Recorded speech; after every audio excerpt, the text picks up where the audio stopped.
Có những người bước vào đời chẳng cần nói nhiều, chỉ cần họ hiện diện thôi cũng khiến ta cảm thấy nhẹ lòng.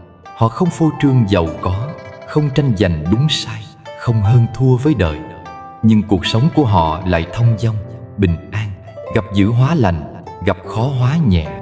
Ta nhìn mà tự hỏi, vì sao họ may mắn đến vậy? Rồi khi hiểu ra mới biết, đó không phải là may mắn từ trên trời rơi xuống, mà là phúc lành được tích tụ từ đức hạnh họ gieo trồng từng ngày. Người xưa có câu, người sống có đức sẽ có phúc. Không phải nói cho hay, mà đó là đạo lý của đất trời. Trồng cây nào thì nở hoa ấy, gieo nhân nào thì gặt quả ấy.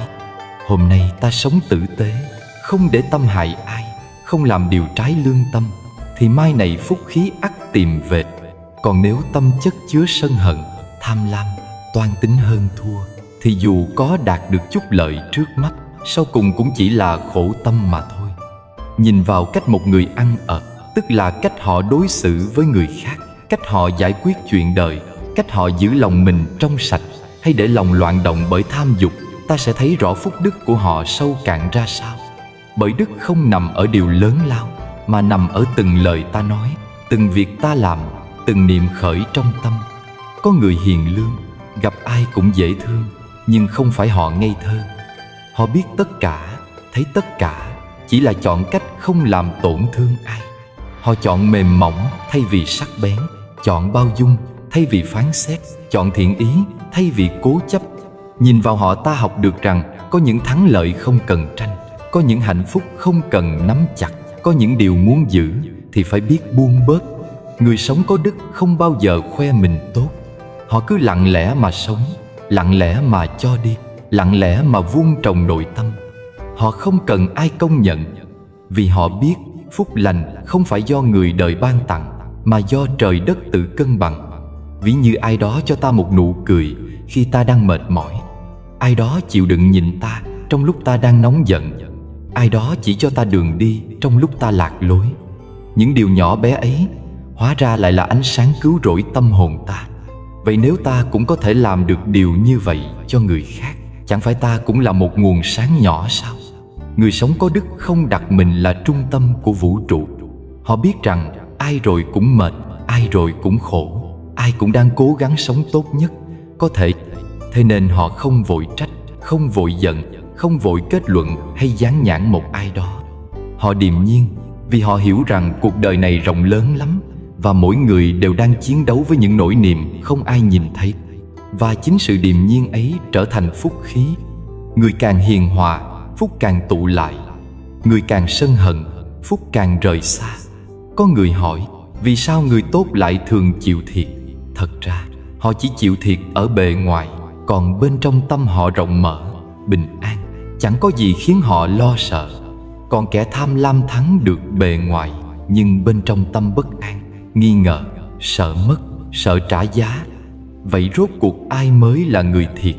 Người sống có đức biết rằng mọi thứ trên đời đều có nhân có quả. Không phải hôm nay ta làm điều tốt thì mai sẽ nhận về ngay. Có khi phải qua mùa mưa gió, có khi phải đi qua vài năm tháng. Nhưng quả ngọt thì không bao giờ mất. Đến lúc chín, phúc tự tìm đúng người mà nở hoa. Người mất đức cũng vậy. Họ có thể hưởng lợi trước mắt, nhưng lòng tham thì không đáy, càng được càng muốn nhiều hơn. Rồi một ngày, khi gió đổi chiều, tất cả những gì họ bám vào sẽ trở nên nặng nề và khiến họ khổ chính vì nó. Đức như gốc rễ, phúc như cành lá.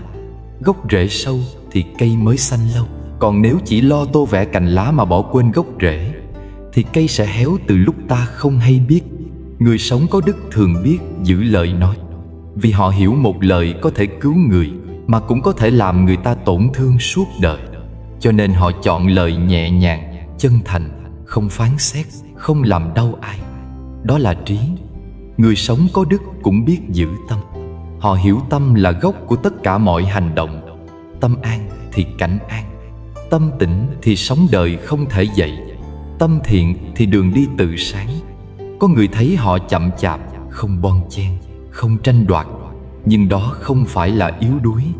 Đó là bản lĩnh của người đã hiểu đời. Người mạnh nhất không phải người đánh đâu thắng đó, mà là người tâm không bị ngoại cảnh quấy động. Người ấy như mặt hồ phẳng lặng, dù gió thổi cũng chỉ gợn nhẹ rồi lại yên. Cuộc đời này nhìn tưởng dài, nhưng thật ra ngắn lắm. Hơn thua vài lời, được mất vài đồng, cuối cùng rồi cũng thành hư vô. Chỉ có đức hạnh và phúc lành là theo ta đến cuối đời, thậm chí còn theo qua đời sau.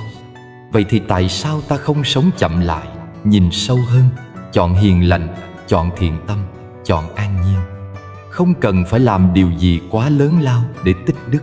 Chỉ cần mỗi ngày biết quan tâm một chút, biết nhường nhịn một chút, biết đặt mình vào vị trí người khác một chút, biết sống chân thật một chút. Những cái một chút ấy tích lại thành phúc lành lớn. Rồi đến một ngày ta sẽ thấy mình sống nhẹ hơn, không oán hận ai, không ganh đua với ai, không đau mỏi vì giữ những điều không cần giữ. Ta trở thành một dòng nước mát chảy qua đời, tưới tươi cho những nơi ta đi qua. Và khi đó ta hiểu rằng đức là gốc, phúc là quả. Cứ sống hiền hòa, trời tự hóa an. Ta không cần cầu may, chỉ cần gieo thiện. Không cần tranh đúng sai, chỉ cần giữ tâm sáng, rồi phúc lành sẽ đến đúng lúc. Như hoa nở khi xuân về, không vội vàng, không chậm trễ, vừa đủ, vừa đẹp. Người đời thường nói có đức mặc sức mà ăn, nhưng mấy ai hiểu rằng đức không nằm trong của cải, mà nằm trong tấm lòng biết sống thiện, biết thương, biết nghĩ cho người khác. Đức không phải là những việc làm thiện để người đời khen ngợi. Đức là khi ta làm điều đúng dù không ai thấy, là khi ta chọn im lặng thay vì tranh cãi, là khi ta biết thương cả người từng làm tổn thương mình.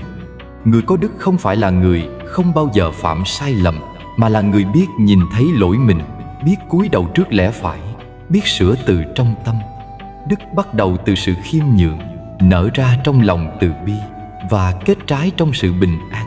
Khi lòng ta không muốn ai khổ, đó đã là đức. Khi ta biết dừng lại để không khiến ai tổn thương, đó cũng là đức. Đức không cần lớn lao, chỉ cần chân thật. Một ý niệm lành đã là một hạt đức, một nụ cười thiện đã là một bông hoa phước. Đức là năng lượng hiền lành nuôi dưỡng cả vũ trụ này. Người có đức như mặt trời sưởi ấm, không chọn ai để chiếu, không mong ai trả ơn. Họ sống lặng lẽ, nhưng đi tới đâu cũng khiến lòng người ấm lại, như gió mát giữa ngày oi bức. Người xưa nói có đức mặc sức mà ăn. Câu ấy không chỉ dạy cách sống, mà còn dạy cách gieo. Phúc không từ trời rơi xuống, phúc sinh ra từ tâm hiền. Từ mỗi lần ta chọn thiện thay vì ác, chọn nhẫn thay vì sân, chọn hiểu thay vì chê. Có người hỏi, vì sao ta sống hiền mà vẫn gặp khổ? Bởi phúc chưa kịp nở, nghiệp cũ còn tan. Cứ giữ tâm thiện mà đi, như hạt mầm dưới đất. Đến ngày đủ nắng, phúc sẽ trổ hoa. Đức là gốc, phước là hoa. Nếu không có gốc, hoa sẽ chóng tàn. Người chỉ lo cầu phước mà quên bồi đức, chẳng khác nào vẽ hoa trên nước. Khi đức đủ, phước tự sinh. Khi lòng thiện, trời tự thương. Người có đức không cần cầu an, vì tâm họ vốn an. Họ không sợ mất, vì họ chẳng giữ. Cái họ giữ duy nhất là tâm trong sáng và lòng thương người. Đức là yên lặng giữa ồn ào, là sáng suốt giữa tối tăm. Đức không thể nhìn thấy, nhưng ai đến gần cũng cảm được. Nó không vang bằng lời, mà lan bằng năng lượng. Người có đức không nói mình hiền, nhưng hiền khí tự tỏa ra, khiến người khác không thể khởi ác ý. Đức không cần trang sức, bởi chính sự giản dị đã là vẻ đẹp của người có đạo tâm. Người có đức bước vào đâu, nơi ấy tự nhiên êm. Họ không dạy bằng lời, mà dạy bằng cách sống. Đức như ánh hoàng hôn cuối ngày, dịu mà sâu, không chói mà ấm. Ai hiểu được đức sẽ không còn chạy theo được mất hơn thua. Vì hiểu rằng trong im lặng và thiện tâm, mọi thứ đã đủ đầy. Người có đức lòng nhẹ như khói hương. Họ không giận quá khứ, không lo tương lai. Họ chỉ gieo thiện trong từng khoảnh khắc hiện tại, vì họ biết giây phút này chính là mảnh đất để trồng phước mai sau. Đức không chờ điều kiện, không đợi hoàn cảnh thuận lợi. Đức sinh ra trong những lúc khó, khi ta vẫn chọn yêu thương thay vì oán trách. Một nắm cơm sẻ chia lúc đói còn quý hơn ngàn lời nói khi no. Người hiểu đạo biết rằng Phước và họa chỉ là hình bóng của tâm. Khi tâm hiền, sao trời cũng sáng hơn. Khi tâm thiện, cả đất trời cũng nhẹ. Đức là nền tảng giúp ta đi giữa nhân quả mà không sợ, giữa cuộc đời mà không lạc. Có người sống cả đời cầu phước mà chẳng biết phải gieo gì. Phước không nằm trong việc ta nhận, mà trong cách ta sống. Gieo một việc thiện là nhỏ, giữ một lòng thiện là lớn. Mọi phước lành đều bắt đầu từ đó. Đức là cội rễ, là dòng suối ngầm nuôi mọi phước báu.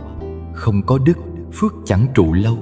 Có đức, dù mất hết cũng lại sinh ra.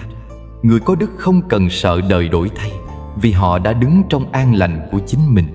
Khi hiểu chữ đức, lòng ta tự nhiên bớt nóng, bớt hận, bớt trách.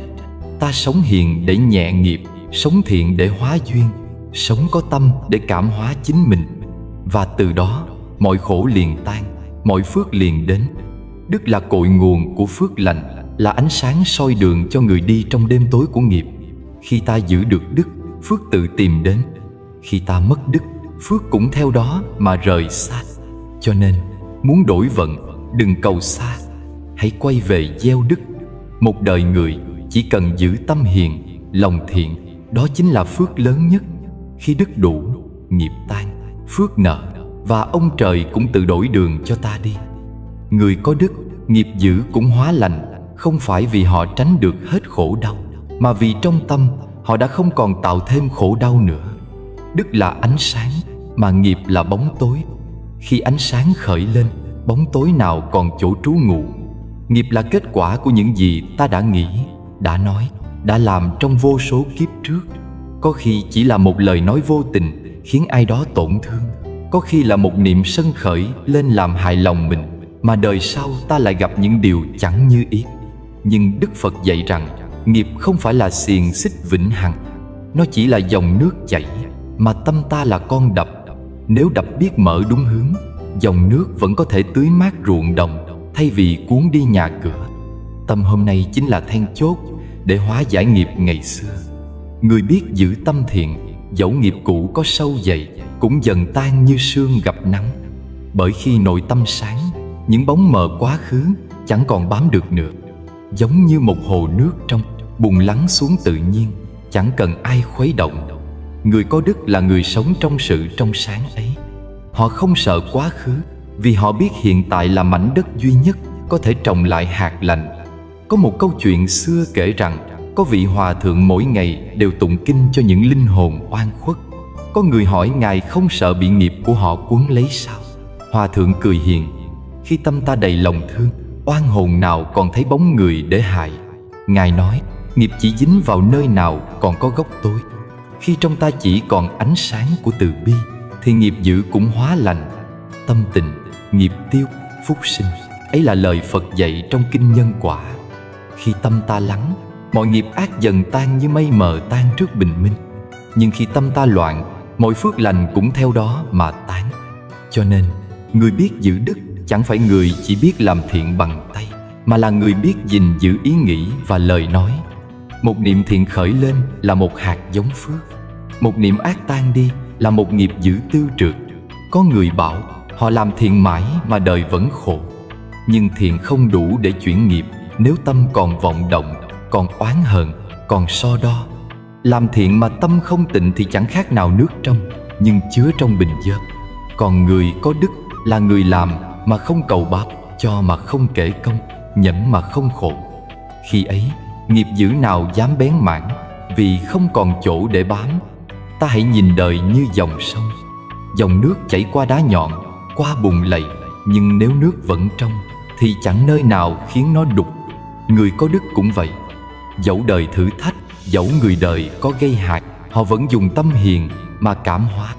Dần dần, kẻ ác bên họ cũng đổi tâm, cảnh khổ quanh họ cũng dần yên. Không phải họ tránh được nghiệp, mà là họ chuyển hóa nó bằng chính cách sống của mình. Trong một ngôi làng xa xưa, có người nông dân bị hàm oan vì tội ăn trộm. Cả làng khinh rẻ, chỉ có một cụ già mỗi sáng vẫn mời ông uống trà. Mấy năm sau, kẻ trộm thật bị bắt. Dân làng đến xin lỗi. Người nông dân chỉ cười: nếu tôi oán hận, tôi đã chịu nghiệp oán.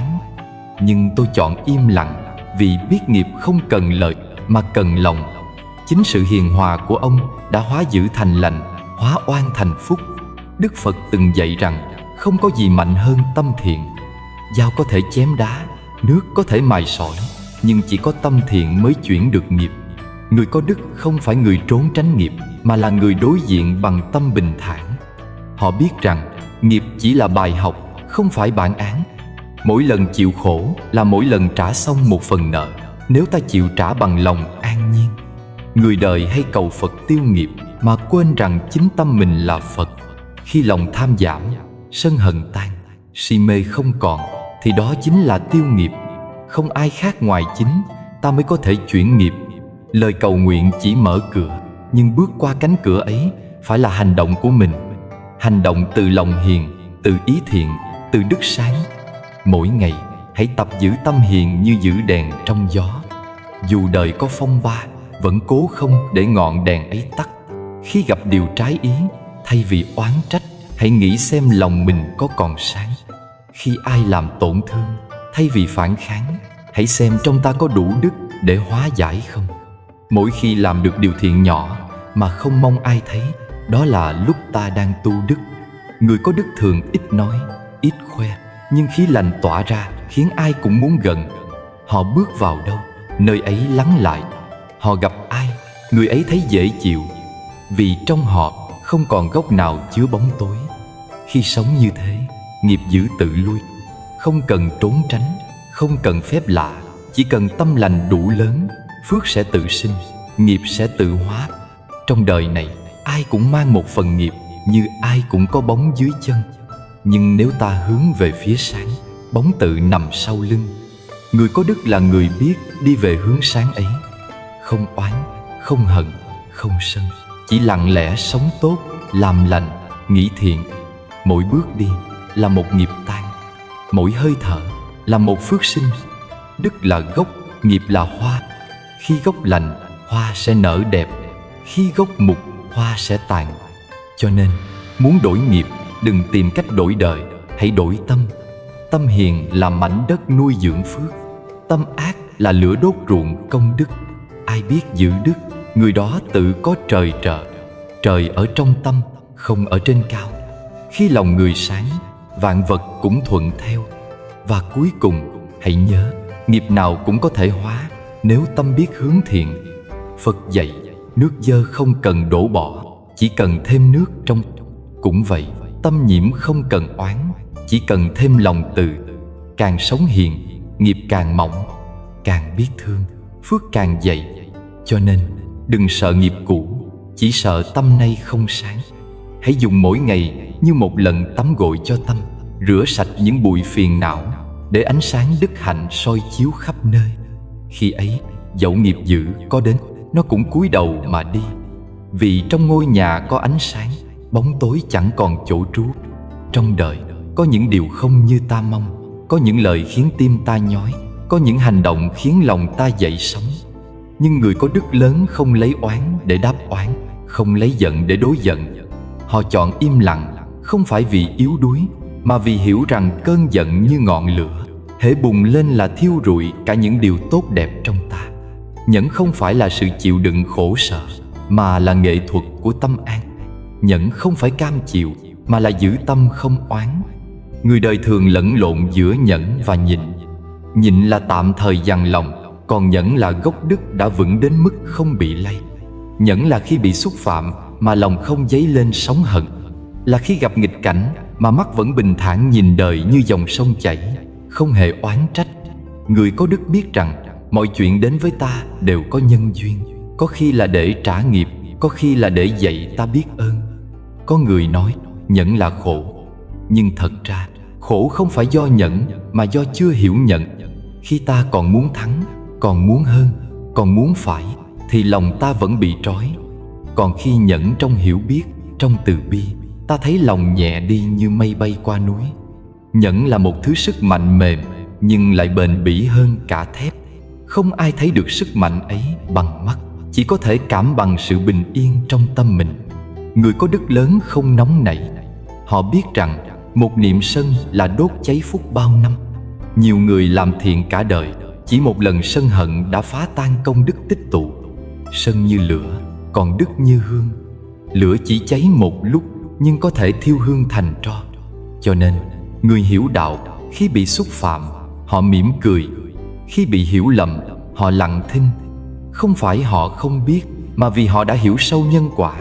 Sân giận chỉ khiến tâm mình thêm rối, khiến nghiệp thêm dày. Trong kinh có kể lại một lần Đức Phật cùng các tỳ kheo đi khất thực. Một người Bà La Môn thô lỗ đến mắng Ngài. Ngài vẫn điềm nhiên, nét mặt an tịnh.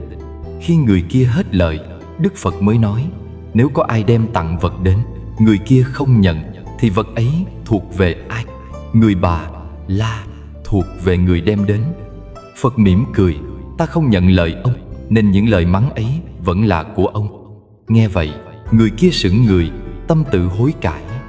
Đức Phật dạy các tỳ kheo: tâm như đất, ai có thể làm đất giận? Quả thật, đất dung chứa tất cả, từ phân rác đến hoa thơm, mà chẳng hề oán trách. Người có đức lớn, tâm họ cũng như đất. Khi ta nhận, ta không thua ai, mà đang thắng chính mình. Cái thắng ấy không có cờ trống, không ai tung hô, nhưng nó mở ra con đường an. Mỗi lần nhận được là mỗi lần đức lớn lên.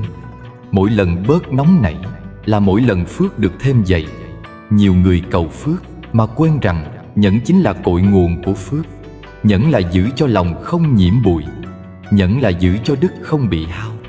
Ta thử nghĩ xem, khi giận dữ, ta có từng thấy mình bình yên chưa? Khi oán hận, ta có từng thấy lòng nhẹ chưa? Không, bởi oán hận như chất độc, uống vào chỉ làm tổn chính mình. Còn người nhẫn như suối mát, ai đến cũng được tắm gội tâm hồn. Họ biết nụ cười là liều thuốc, còn giận dữ là dao sắc. Khi giữ được nụ cười trong nghịch cảnh, ấy là lúc đức đã chín, tâm đã vững như núi. Nhẫn không chỉ là khi bị xúc phạm mà im lặng.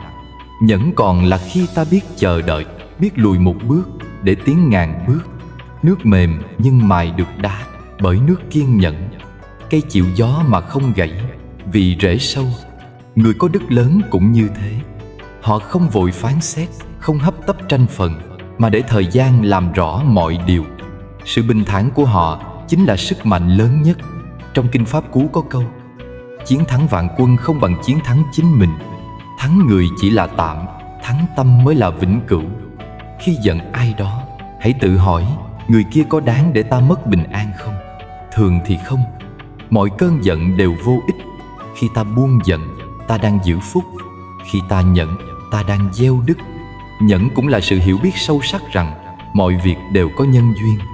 Người xúc phạm ta hôm nay có khi chính là người ta từng làm tổn thương trong kiếp trước. Nếu ta biết nhẫn, ta đã hóa giải một phần nợ cũ. Còn nếu ta sân, nợ lại chồng thêm nợ. Cho nên, người tu đức không phản ứng bằng lời, mà phản ứng bằng lòng. Lòng họ chỉ khởi một niệm từ bi. Người kia khổ nên mới hành xử như thế, và niệm ấy đủ để tan hết oán thuộc. Người có đức lớn không phải là người không biết đau, mà là người biết đau mà vẫn giữ được lòng thiện. Khi bị tổn thương, họ không trả đũa mà quay về soi tâm. Họ hỏi: ta có thể học gì từ điều này? Và chính câu hỏi đó giúp họ trưởng thành. Nhẫn dạy ta biết ơn cả những người khiến ta khổ. Vì không có họ, ta chẳng biết mình cần tu thêm bao nhiêu. Có người hỏi: làm sao để tập nhẫn? Thật ra không có cách nào khác ngoài việc tỉnh thức từng phút. Mỗi khi sân khởi, hãy dừng lại, hít sâu, nhìn rõ cơn giận. Chỉ cần thấy rõ, giận sẽ tan. Giống như bóng tối, chỉ cần ánh sáng chiếu vào, nó tự biến mất. Mỗi ngày ta đều có cơ hội tập nhẫn, như khi bị chê, khi bị hiểu lầm, khi điều gì đó không theo ý.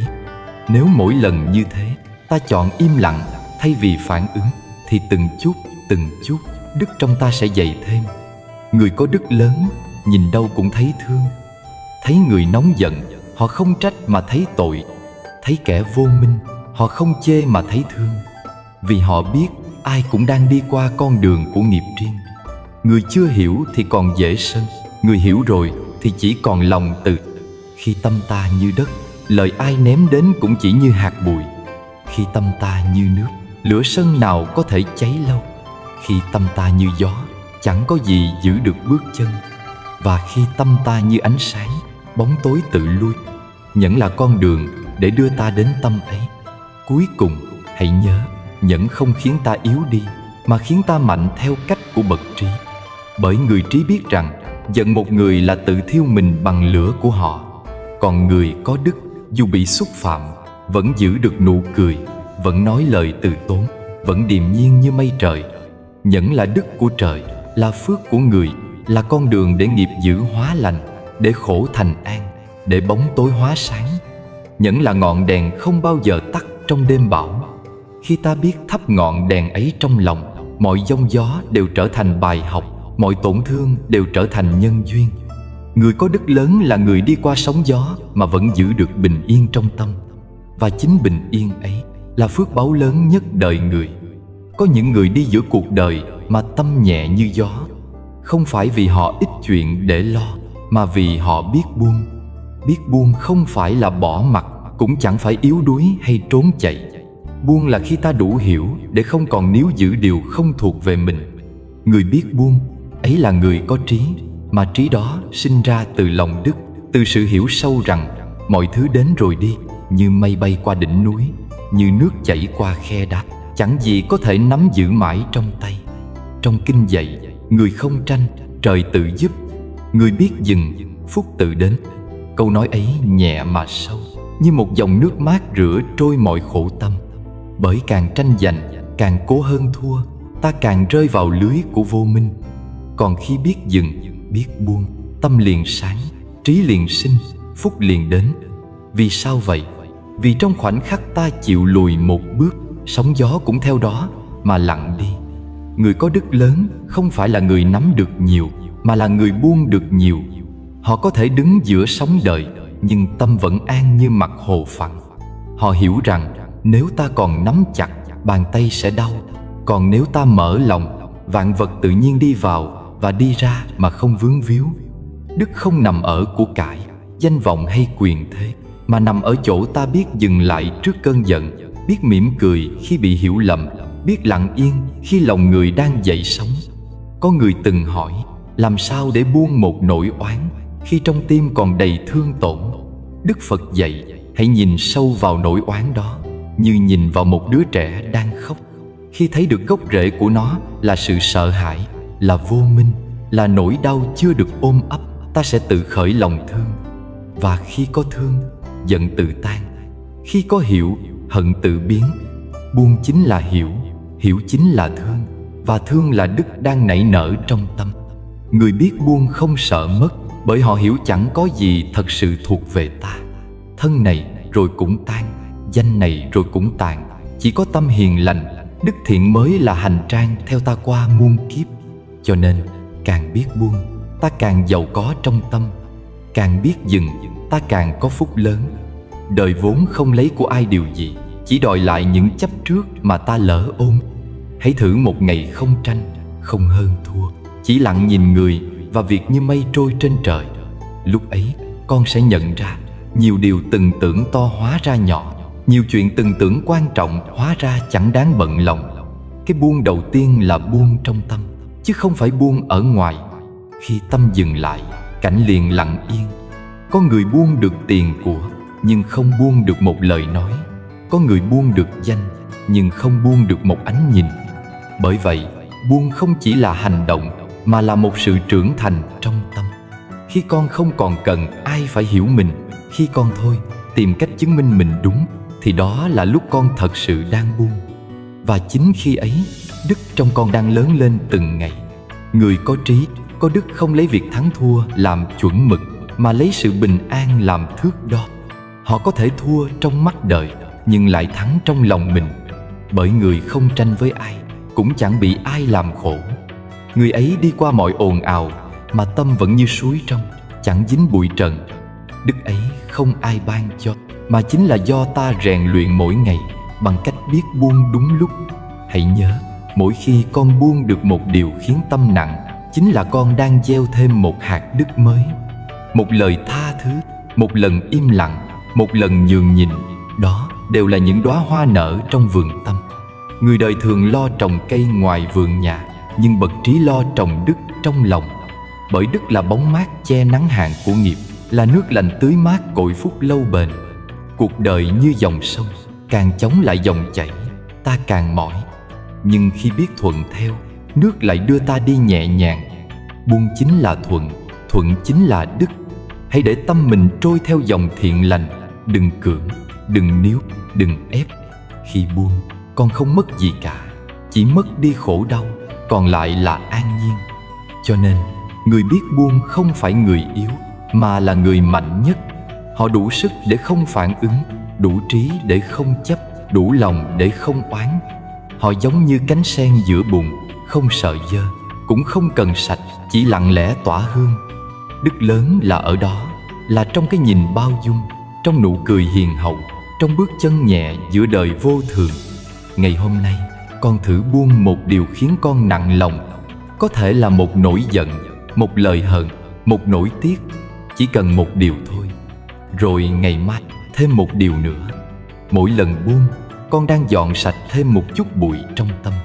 Một ngày nào đó, khi tâm hoàn toàn sáng trong, con sẽ thấy chẳng cần phải buông nữa, vì chẳng còn gì để nắm.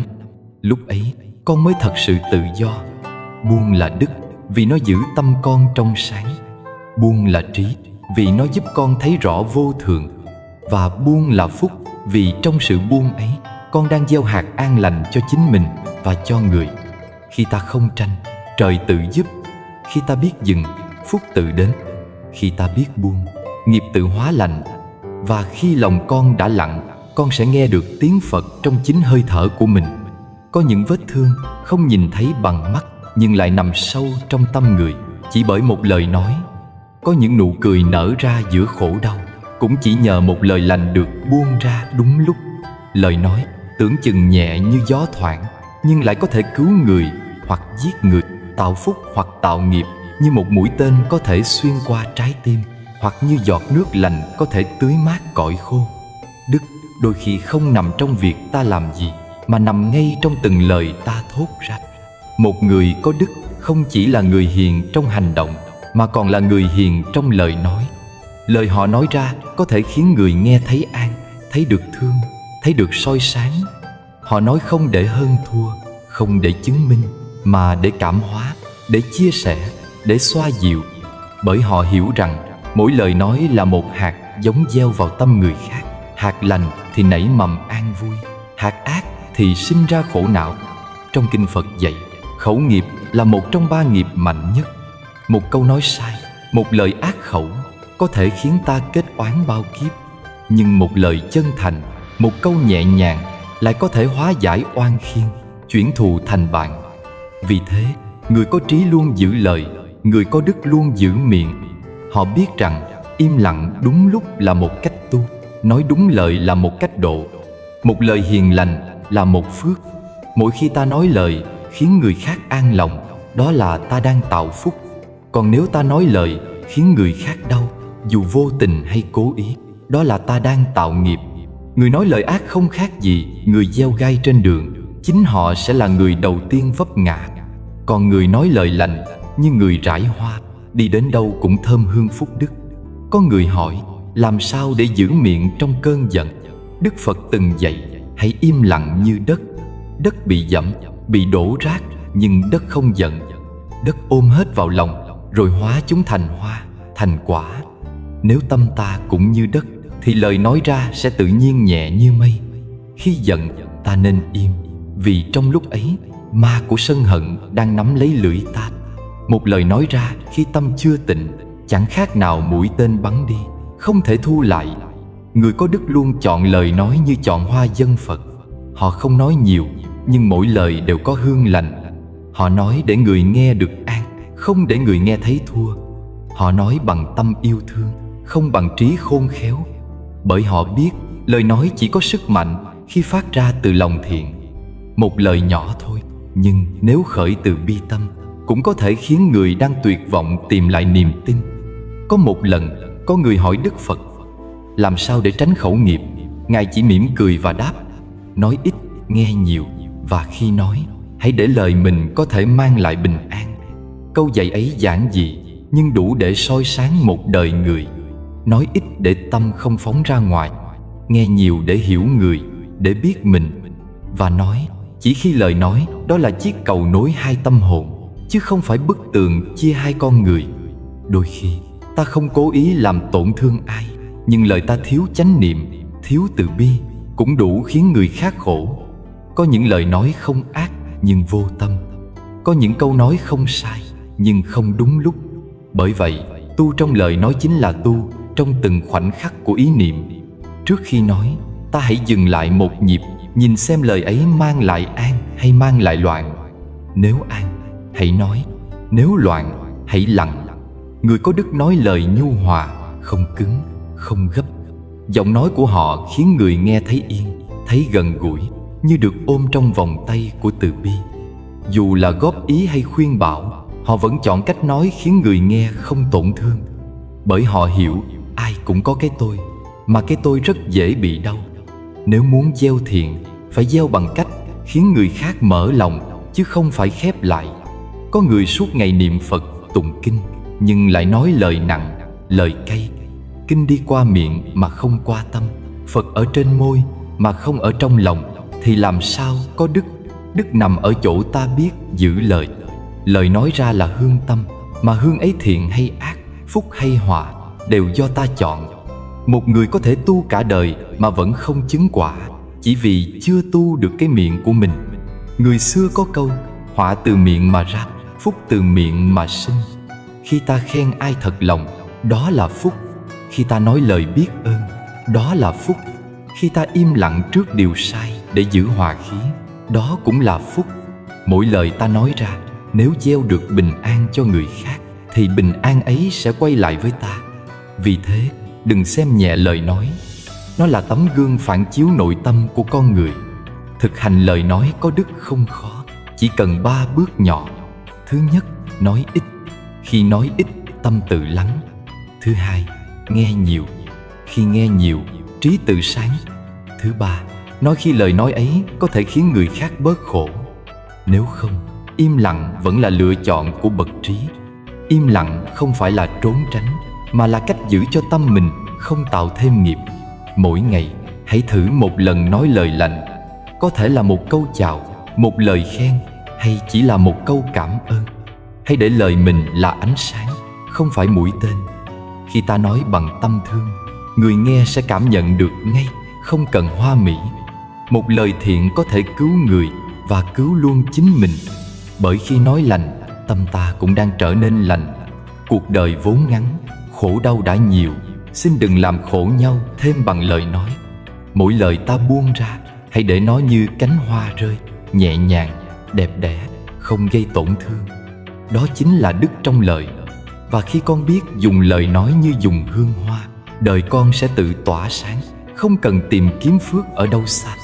Lời nói có thể mở cửa thiên đường, cũng có thể mở cửa địa ngục. Hãy chọn con đường mà mỗi lời ta nói ra là một đóa sen nở giữa cõi đời đầy bụi. Khi đó, con đã thật sự hiểu được rằng đức không ở đâu xa, mà nó nằm ngay trong từng lời nói hiền lành con gieo vào thế gian. Có người từng hỏi rằng, làm sao biết một người có đức hay không? Đức Phật không trả lời bằng lý luận, mà chỉ nhẹ nhàng nói: hãy nhìn cách họ đối nhân xử thế. Bởi vì đức không nằm trong những lời cầu nguyện, không ở số chuỗi hạt ta lần mỗi tốt, mà nằm trong cách ta đối xử với từng người xung quanh, từ kẻ thấp đến người cao, từ người thương đến người ghét. Cách ta đối nhân chính là tấm gương phản chiếu mức độ tu tập của tâm. Người có đức không phải là người hoàn hảo, mà là người biết giữ tâm bình trong mọi hoàn cảnh. Gặp người hơn mình, họ hoan hỷ học theo. Gặp người kém mình, họ thương mà không khinh. Gặp người xấu với mình, họ hiểu mà không oán. Gặp người tốt với mình, họ biết ơn mà không kiêu. Chính cái tâm ấy là nền tảng của mọi phước lành. Đức không phải thứ có thể mua, mà là thứ được tích tụ từng ngày, trong từng hành vi, từng lời nói, từng ánh nhìn hướng đến người khác. Người có đức luôn khiêm hạ. Họ không bao giờ nghĩ mình hơn ai, dù có tài, có trí hay có địa vị. Bởi họ biết rằng mọi thứ trong đời đều vô thường. Hôm nay cao, mai có thể thấp. Hôm nay giàu, mai có thể nghèo. Hôm nay được kính, mai có thể bị quên. Chỉ có đức là thứ không bao giờ đổi thay, vì nó không đến từ bên ngoài, mà sinh từ bên trong. Khiêm hạ là cội rễ của đức, như cây lúa chín, càng đầy hạt càng cúi đầu. Người trí càng tu cao, càng thấy mình nhỏ bé. Họ biết rằng thế gian này rộng lớn vô cùng, mình chỉ như hạt bụi trong vô tận.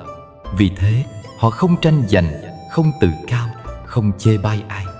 Họ biết ai cũng đang đi trên con đường của nghiệp và duyên, và mỗi người đều có bài học riêng để học. Người chê người khác là người chưa hiểu mình. Người hiểu mình sẽ không còn chê ai.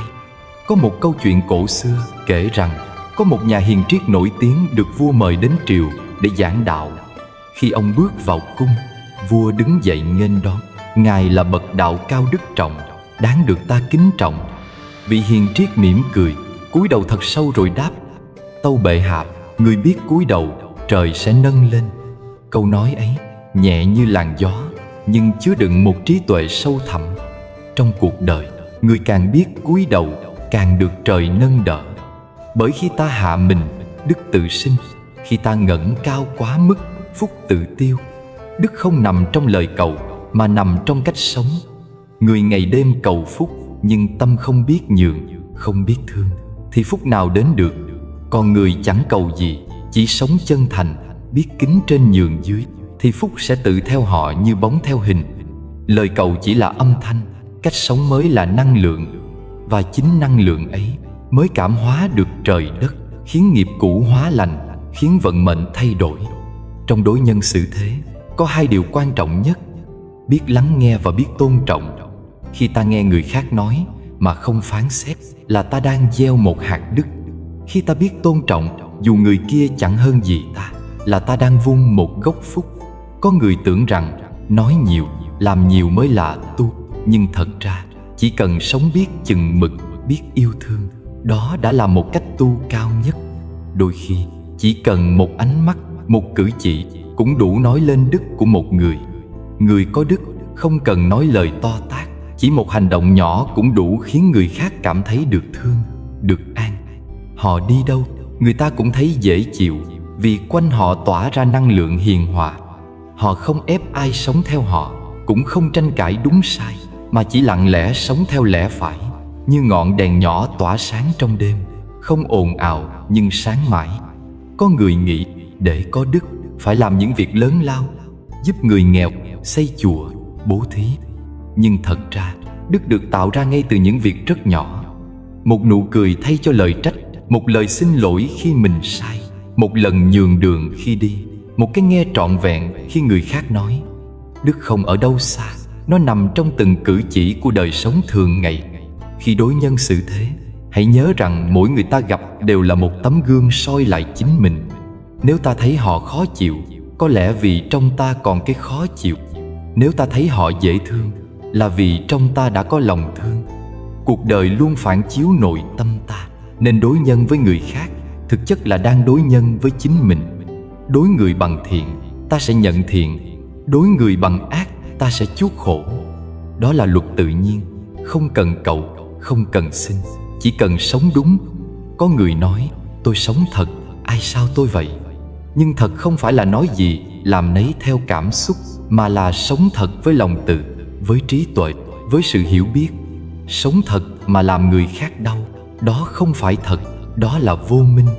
Người có đức, họ biết thật trong hiền, biết mạnh trong nhường.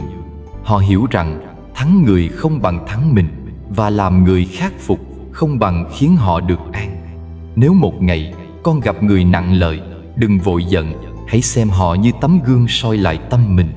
Nếu thấy mình còn động, còn bực, tức là đức chưa đủ. Hãy tập cúi đầu như vị hiền triết xưa đã nói. Cúi đầu không phải để hạ mình, mà là để nâng tâm mình lên. Khi ta biết cúi đầu, ta đã thắng chính cái ngã đang ngạo nghễ trong lòng. Đức là như vậy, không ở đâu xa xôi. Nó nằm trong cách con chào một người, trong cách con nhường một chỗ, trong cách con nghe một câu nói mà không phán xét. Đức là sự mềm mại của tâm giữa đời đầy khô cứng. Và chính sự mềm mại ấy lại là sức mạnh lớn nhất. Người có đức không cần nói rằng mình đang tu, vì đức của họ tỏa ra trong từng hành xử. Ai gặp họ cũng thấy an, ai ở gần họ cũng thấy lòng mình lắng xuống. Họ không phải bậc thánh, nhưng họ có tâm sáng như ánh nến trong đêm. Họ không có quyền lực, nhưng có sức mạnh khiến người khác tự soi lại mình. Nếu muốn tu đức, hãy bắt đầu từ cách đối nhân xử thế. Hãy đối với người khác như cách con mong người khác đối với mình. Hãy dùng lòng từ để nhìn đời và dùng tâm khiêm để bước đi. Một ngày nào đó, khi con không còn thấy ai đáng ghét, đáng khinh, khi con biết thương cả người từng làm tổn thương mình, thì khi ấy con đã thật sự có đức. Người có đức đi đâu cũng có phúc đi cùng, bởi đức là gốc của phúc. Đức như đất, phúc như hoa. Đất hiền, hoa mới nở. Người sống có đức, trời không bao giờ quên. Trời có thể thử thách con, nhưng không bao giờ bỏ con. Vì thế, đừng cầu trời thương, hãy sống để xứng đáng với sự thương ấy. Khi tâm con đủ hiền, mọi cánh cửa trong đời sẽ tự mở. Và khi con biết cúi đầu với người, thì chính trời cũng sẽ cúi xuống nâng con lên.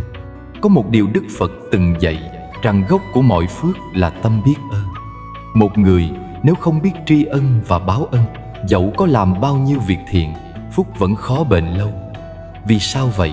Vì tâm vô ơn là tâm cằn cỗi, không còn dòng suối của tình thương chảy qua. Mà khi lòng không còn biết ơn, thì mọi điều tốt đẹp cũng dần khô héo, như cây bị rút mất nhựa sống. Biết ơn là một hạnh, là nền tảng đạo làm người. Nó không chỉ là nói lời cảm ơn, mà là một cách sống, một hơi thở.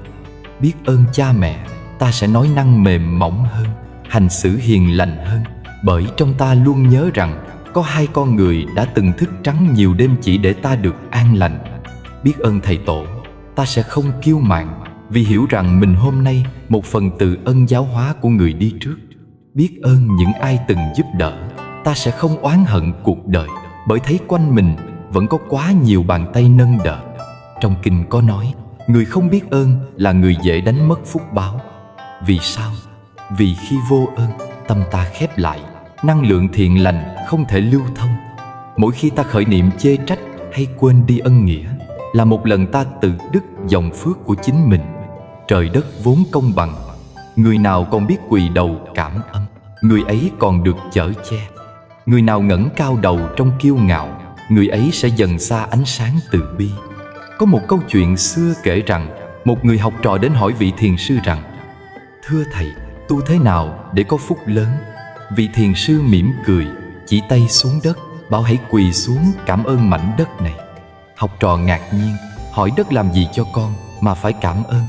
Thiền sư nói: "Con đi trên đất, con gieo hạt trên đất, con nằm nghỉ trên đất, rồi sau cùng cũng trở về đất. Nếu ngay cả mảnh đất nuôi con mỗi ngày mà con không biết ơn, thì làm sao con biết ơn người đã cho con lời dạy?" Câu nói ấy khiến người học trò bật khóc. Thật ra, tri ân không phải là hình thức, mà là tâm thức. Nó không nằm ở lời nói, mà ở cách sống. Khi ta ăn một bữa cơm, nhớ nghĩ đến người đã trồng lúa, người đã gánh gạo, người đã nấu chín. Khi ta mặc một chiếc áo, thầm cảm ơn người thợ đã dệt, người bán hàng đã đứng cả ngày dưới nắng. Chỉ cần sống với tâm ấy, mỗi hơi thở ta cũng đã là một lời cảm tạ cuộc đời. Người biết ơn thường có gương mặt hiền hòa, đôi mắt sáng và nụ cười nhẹ. Vì tâm họ không còn muốn tranh giành, không còn muốn hơn thua. Họ biết rằng được sống đã là phúc, được thở đã là ân. Còn người vô ơn, dẫu có nhiều tiền của vẫn thấy thiếu, vì trong lòng họ chẳng còn chỗ cho niềm vui thật sự. Đức không đến từ những lời cầu xin, mà từ từng hành động biết ơn trong đời sống. Có người hỏi, tại sao phải báo ân khi ân ấy đã qua? Câu trả lời là, vì báo ân chính là gieo phúc mới. Khi ta nhớ ơn cha mẹ mà chăm sóc, yêu thương họ, là đang gieo phúc cho đời con cháu sau.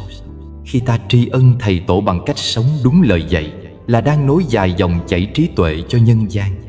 Báo ân không phải để trả hết, vì ân ấy không thể trả. Báo ân là để giữ cho tâm luôn trong sáng, để phúc đức không ngừng sinh sôi. Người có đức là người luôn sống trong tâm tri ân. Họ không quên ai, dù là người chỉ giúp một ly nước hay một lời an ủi. Họ không tính toán khi làm điều tốt, vì biết ơn đã đủ để khiến lòng an vui. Họ không oán trách khi bị tổn thương, vì hiểu rằng có khi chính người làm khổ mình lại là người giúp mình tỉnh ngộ.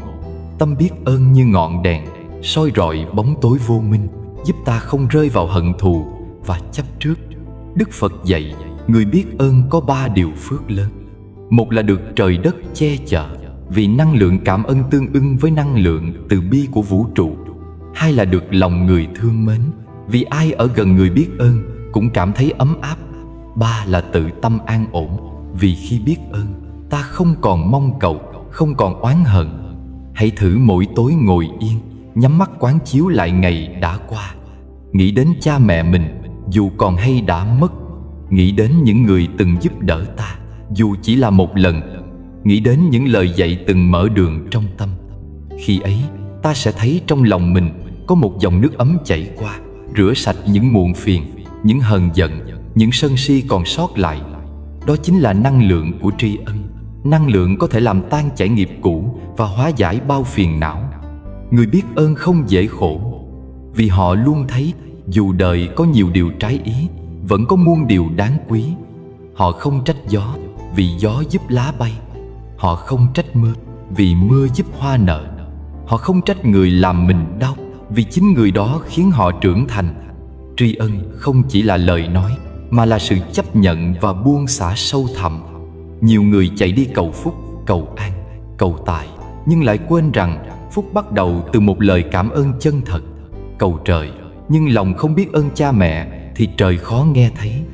Niệm Phật, nhưng không biết ơn chúng sinh thì tiếng niệm ấy chỉ chạm môi, chưa chạm tâm. Bởi vậy, tu là tu nơi lòng biết ơn. Có những người mỗi sáng trước khi ra khỏi nhà chắp tay niệm: con cảm ơn ngày mới, cảm ơn được sống, cảm ơn mọi duyên sẽ đến. Chỉ một câu như thế đã đủ khiến ngày của họ trở nên nhẹ nhàng. Vì sao? Vì người biết ơn luôn được vũ trụ hồi đáp bằng sự yên lành. Mỗi ý nghĩ tri ân phát ra là một lời mời gọi năng lượng thiện lành quay trở lại. Trong đời sống hàng ngày, hãy tập tri ân bằng hành động nhỏ. Khi ăn, mời người khác trước. Khi được giúp, nói lời cảm ơn. Khi có ai khổ hơn, chia sẻ dù chỉ một chút. Mỗi cử chỉ như thế là một bông hoa đức hạnh nở trong tâm. Có người hỏi, làm sao để tu đức? Câu trả lời thật giản đơn: hãy sống với lòng biết ơn mỗi ngày. Đức không phải là thứ được ban cho, mà là kết tinh của biết ơn và yêu thương. Khi ta sống trong tri ân, tự nhiên ta không còn muốn làm tổn thương ai. Khi ta sống trong báo ân, tự nhiên ta thấy đời đáng sống biết bao. Và khi tâm biết ơn trở thành bản chất, phúc sẽ đến không cần cầu, nghiệp sẽ nhẹ không cần hóa. Một ngày, khi ta có thể quỳ xuống trước cha mẹ, cúi đầu trước thầy tổ, mỉm cười trước những người từng khiến ta đau, thì chính là lúc ta bước vào cánh cửa của đức hạnh. Cánh cửa ấy không có khóa, chỉ có một chìa duy nhất, đó là lòng tri ân. Đức là biết tri ân và báo ân, bởi trong tri ân có khiêm hạ, trong báo ân có từ bi. Người sống được như thế, tự nhiên phúc sẽ theo, nghiệp sẽ lùi, tâm sẽ an. Và khi tâm an, đời liền đổi. Hãy bắt đầu từ đêm nay, khi khép mắt lại, thầm nói một lời cảm ơn với những người đã đi qua đời mình. Dù họ mang đến niềm vui hay nỗi buồn, họ đều là nhân duyên giúp ta lớn hơn, hiểu hơn và hiền hơn. Khi lòng biết ơn đã đầy, nghiệp sẽ tự tan, phúc sẽ tự sinh, và ánh sáng bình an sẽ tự chiếu rọi vào tâm hồn. Có người từng hỏi một vị thiền sư rằng: thưa thầy, thế nào là người có đức thật sự? Vị thiền sư mỉm cười, nhìn ra khoảng sân ngập nắng, rồi nói chậm rãi: người có đức là người biết cho đi mà không cần ai biết đến. Nói rồi, thầy cúi xuống nhặt chiếc lá rơi, nhẹ nhàng đặt lên bàn tay, như thể chiếc lá ấy cũng là một sinh linh đáng được nâng niu. Làm thiện không cần ai biết, đó là đức. Vì cái thiện khi còn được kể ra thì phúc đã vơi đi một nửa. Người làm việc lành mà mong được khen, giống như người trồng cây mà cứ đào lên xem rễ đã lớn chưa. Cây ấy làm sao sống nổi. Đức cũng vậy. Đức là cái gốc nằm sâu trong tâm, không phô trương, không tìm tiếng, chỉ lặng lẽ tỏa hương trong từng việc nhỏ. Phật dạy, cho đi không mong cầu, ấy là bố thí ba la mật. Bố thí không chỉ là cho tiền của, mà còn là cho nụ cười, cho lời an ủi, cho một niệm lành khởi lên giữa đời nhiều khổ lụy. Nhưng phải cho trong vô ngã, cho mà thấy mình đang cho, thì phước còn hữu hạn. cho mà không thấy ai cho, không thấy ai nhận, thì công đức ấy không thể đo lường. Có một người hỏi Đức Phật rằng: con làm thiện hoài mà sao vẫn khổ? Phật đáp: vì khi con làm thiện, con còn nhớ rằng con đang làm. Khi ấy con đã buộc thiện nghiệp vào ngã chấp, nên quả lành chưa thể sinh trọn. Cái thiện cao nhất là khi con giúp mà lòng rỗng rang, không nghĩ đến trả ơn, cũng chẳng mong được thấy người kia nhớ mình. Trong đời có những người âm thầm giúp người khác, không tên tuổi, không danh xưng. Họ chỉ đơn giản vì thấy ai khổ thì thương, ai khó thì giúp. Người như thế tuy không được ai ca ngợi, nhưng trời đất đều ghi nhận. Vì năng lượng của lòng từ không bao giờ mất. Khi ta giúp ai đó bằng tâm trong sạch, năng lượng ấy trở về, nuôi dưỡng chính ta trong những ngày khó khăn. Giúp người không vì danh, đó là phước. Phước ấy không chỉ là được đời đáp lại, mà là sự an vui trong chính nội tâm. Người giúp người thật lòng, không cần ai cảm ơn, vì họ hiểu giúp được người khác đã là may mắn. Khi ta còn có thể cho đi, nghĩa là ta vẫn còn phước để gieo. Có những người làm ơn rồi kể lại, giúp ai rồi mong người đó ghi nhớ, đó là cái phước nhỏ. Còn người giúp mà quên, làm mà buông, đó mới là đức lớn. Vì khi giúp mà quên, nghĩa là lòng ta không còn dính mắc, mà nơi nào không có dính mắc, nơi ấy tự nhiên sinh ra bình an. Một lần, có vị cư sĩ đến chùa, hỏi thầy rằng con giúp người, nhưng họ không biết ơn, con thấy buồn lắm. Thầy chỉ cười: con trồng hoa để ai ngắm, hoa đâu cần biết ai ngắm nó. Hoa chỉ nở vì được nở là niềm vui của chính nó. Con giúp người hãy như hoa kia, nở vì tự nhiên, tỏa hương vì lòng thiện, chứ không vì ai. Người có đức thật sự, khi làm việc thiện, họ quên mình. Họ không nghĩ rằng mình đang ban ơn, mà chỉ thấy đó là duyên để gieo hạt lành. Họ hiểu rằng trong cuộc đời, người cho và người nhận chỉ là hai vai diễn đổi chột.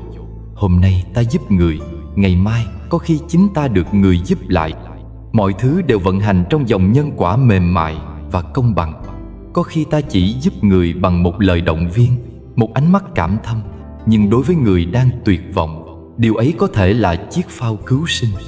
Một việc nhỏ nếu làm bằng tâm lành thì phước lớn hơn muôn lời kinh tụng. Ngược lại, việc lớn mà làm vì danh, vì muốn được tán thưởng, thì phước chỉ như bong bóng nước, sớm tan. Cho đi trong vô ngạc, vũ trụ tự giúp lại. Vì năng lượng của tâm từ là sống, không bao giờ mất đi.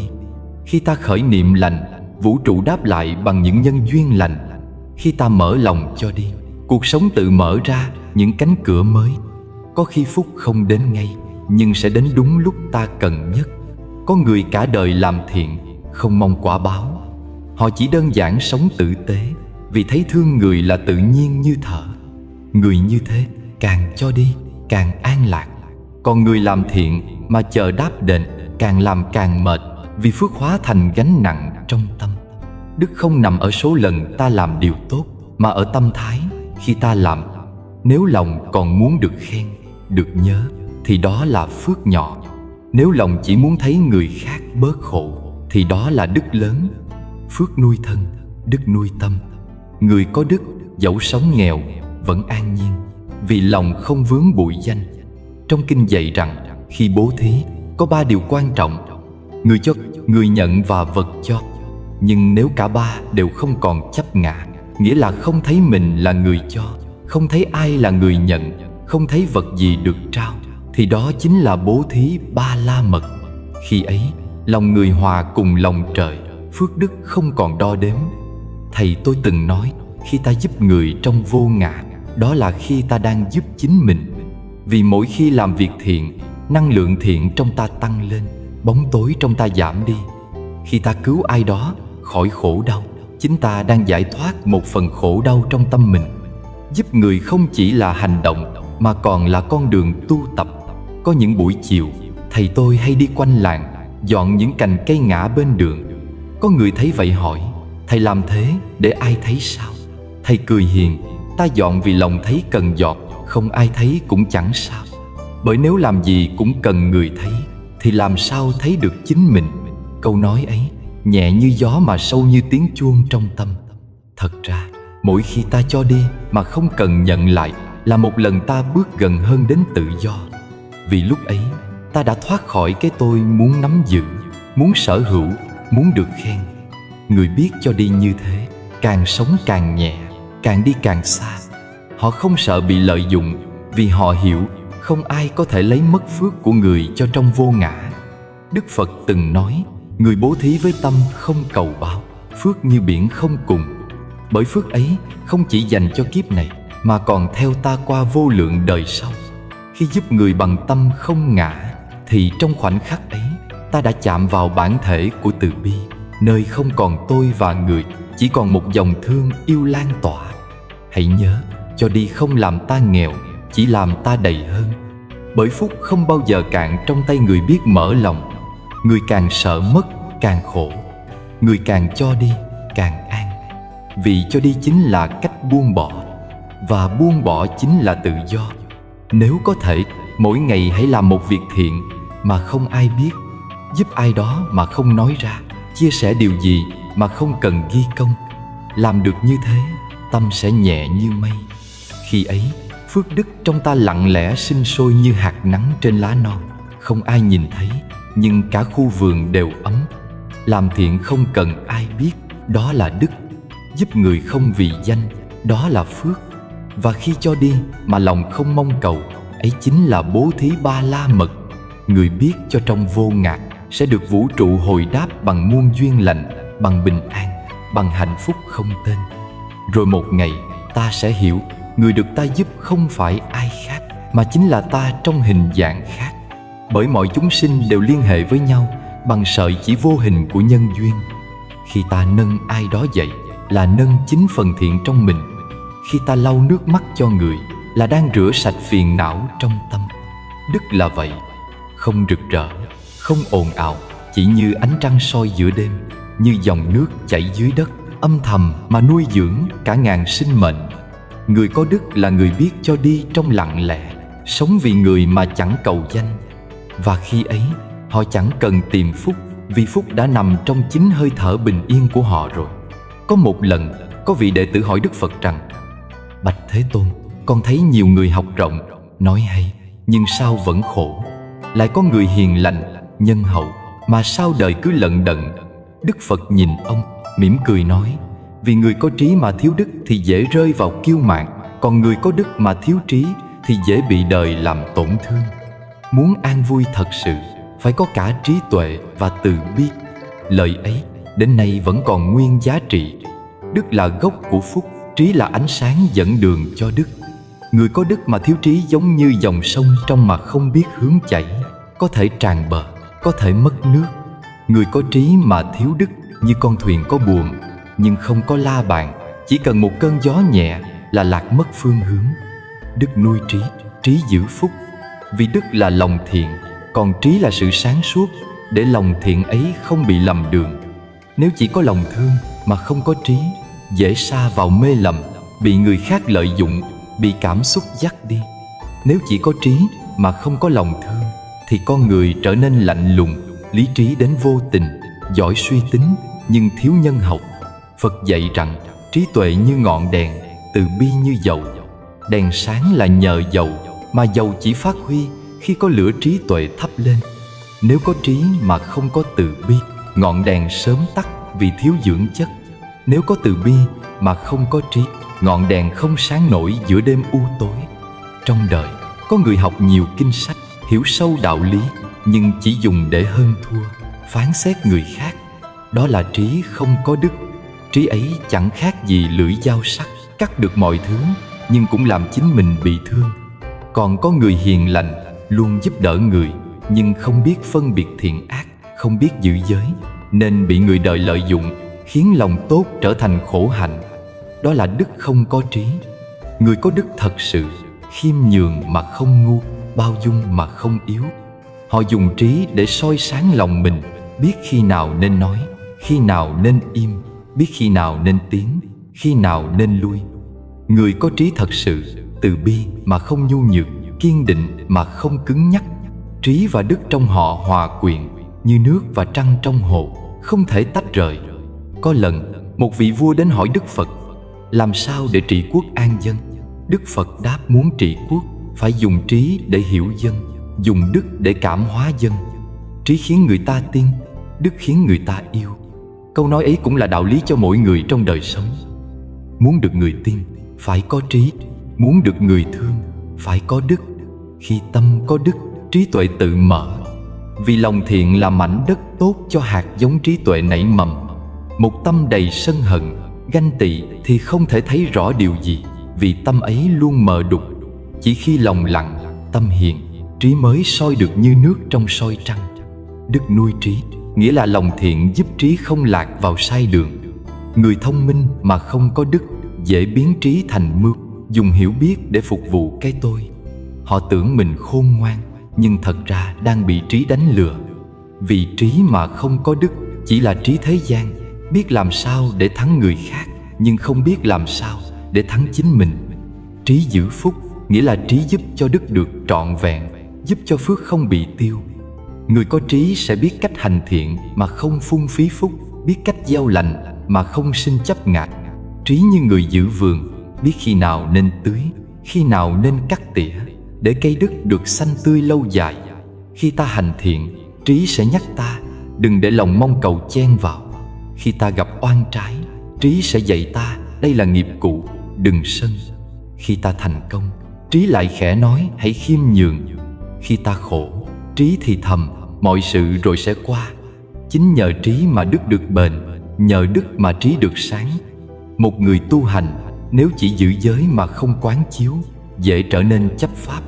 Một người học đạo mà không tu đức, dễ rơi vào ngạo mạn. Cho nên tu phải song hành cả hai. Tâm phải mềm như nước, mà trí phải sáng như gương. Nước không tranh chỗ, nhưng thấm nhuần muôn loài. Gương không giữ hình, nhưng soi được tất cả. Khi có trí, ta không sợ lạc đường. Khi có đức, ta không sợ mất lòng người. Trí giúp ta nhận ra sai, đức giúp ta sửa sai. Trí thấy vô thường, đức khiến ta buông xả. Trí biết nhân quả, đức khiến ta không làm ác. Trí soi chiếu như ánh sáng, đức dưỡng nuôi như đất mẹ. Cũng như ngọn đèn, dầu và lửa luôn song hành. Khi tâm có đức, ánh sáng trí tuệ càng lâu bền. Khi tâm thiếu đức, ánh sáng trí tuệ dễ tàn. Vì trí mà không đức, chẳng khác nào ngọn lửa cháy trên gió, sáng đó rồi tắt đó. Có người nói thông minh là do học, hiền là do tâm. Nhưng người thật sự sáng suốt là người biết dung hòa cả hai. Bởi trí không thể đứng trên lòng người, mà phải nằm trong lòng người. Đức không chỉ để cảm hóa người, mà còn là cội rễ để trí tuệ nở hoa. Thầy tôi từng dạy rằng trí tuệ không phải là biết nhiều, mà là thấy rõ. Thấy rõ vô thường nên không bám. Thấy rõ khổ nên biết thương. Thấy rõ nhân quả nên biết gieo lành. Mà muốn thấy rõ, tâm phải hiền. Vì chỉ tâm hiền mới soi được điều chân thật. Một người có đức khi gặp cảnh trái ngang, không oán. Khi bị hiểu lầm, không giận. Khi mất mát, không sầu. Vì họ biết mọi thứ đều là nhân quả. Còn người có trí, khi thấy người khác sai, không chê. Khi thấy người khác khổ, không phán. Vì họ biết mỗi người đang đi trong con đường nghiệp của mình. Trí khiến họ hiểu, đức khiến họ thương. Người đời thường nghĩ trí và đức là hai điều khác biệt, nhưng thật ra chúng là hai mặt của một đồng xu. Trí không có đức thì khô cứng, đức không có trí thì mù mờ. Cả hai phải đi cùng nhau như hai cánh chim. Chỉ có một cánh, chim không thể bay qua bầu trời sinh tử. Hãy thử quan sát một người có cả trí và đức. Lời nói họ nhẹ mà sâu, ánh mắt họ hiền mà sáng, việc làm họ nhỏ mà lớn. Họ không cần chứng minh điều gì, vì chính đời sống của họ là minh chứng cho đạo. Người như thế, dù ở đâu cũng khiến người khác thấy an, vì họ tỏa ra năng lượng của cả từ bi và trí tuệ. Đức Phật từng nói, người có trí mà không đức giống như người cầm đuốc đi trong gió. Còn người có đức mà không trí như người đi đêm không đèn. Cả hai đều dễ ngã. Chỉ khi có cả đèn và đường mới đi xa được. Cho nên muốn giữ phúc lâu bền, phải dùng trí để gìn đức. Khi lòng thiện, phải có trí soi sáng để không lập. Khi hành thiện, phải có trí quán chiếu để không chấp. Khi gặp khổ, phải có trí hiểu rằng đó là nghiệp, và có đức để không than. Cuối cùng, đức và trí đều không ngoài một chữ tâm. Tâm trong, trí tự sáng. Tâm thiện, đức tự sinh. Khi tâm vừa sáng vừa lành thì dù đời có bão tố, lòng vẫn an nhiên như mặt hồ tĩnh lặng. Vì người có đức là người không bị đời lay, người có trí là người không bị tâm lay. Khi đức nuôi trí, trí giữ phúc, cuộc đời trở nên tròn đầy. Mọi việc đến đều là duyên, mọi người gặp đều là thầy. Tâm hiền, trí sáng, phúc theo như bóng theo hình. Và khi ấy, không cần cầu phước, phước cũng tự đến, không cần sợ nghiệp, nghiệp cũng tự tan. Như đèn sáng khiến bóng tối chẳng còn chỗ trú ngụ. Có những lúc con người than rằng vận đời sao nghiệt ngã, số phận sao chẳng chiều lòng. Nhưng nếu nhìn thật sâu, ta sẽ thấy mọi vận mệnh đều là kết quả của những hạt giống đã gieo trong tâm và trong hành động. Không có vận nào tự nhiên mà đến, cũng không có trời nào vô cớ đổi lòng. Khi đức đủ, trời tự đổi vận. Ấy là định luật mầu nhiệm của nhân quả, nhẹ như gió mà bền như đất. Một người có thể nghèo tiền bạc, nhưng nếu giàu đức hạnh, họ vẫn được trời người kính trọng. Một người có thể chưa thành công, nhưng nếu sống thiện, sống biết nghĩ cho người, cuộc đời sẽ âm thầm dọn đường cho họ đi. Phúc khí thật sự không phải là những may mắn chợt đến, mà là hoa trái của những việc lành ta từng âm thầm vun bồi. Đức là gốc, phước là quả. Khi gốc vững, cây đời tự trổ hoa. Có người hỏi, tại sao tôi làm việc tốt mà vẫn khổ, vẫn lận đận? Đức Phật từng dạy, nghiệp cũ chưa tan, quả mới chưa chín, nên đời vẫn còn thử thách. Nhưng đừng vì thế mà ngừng gieo thiện. Hạt giống thiện lành không mất đi, chỉ đang chờ đúng mùa để nảy nở. Giống như hạt sen, dù chìm dưới bùn bao năm, khi gặp ánh nắng và nước trong, nó sẽ vươn lên nở hoa thanh khiết.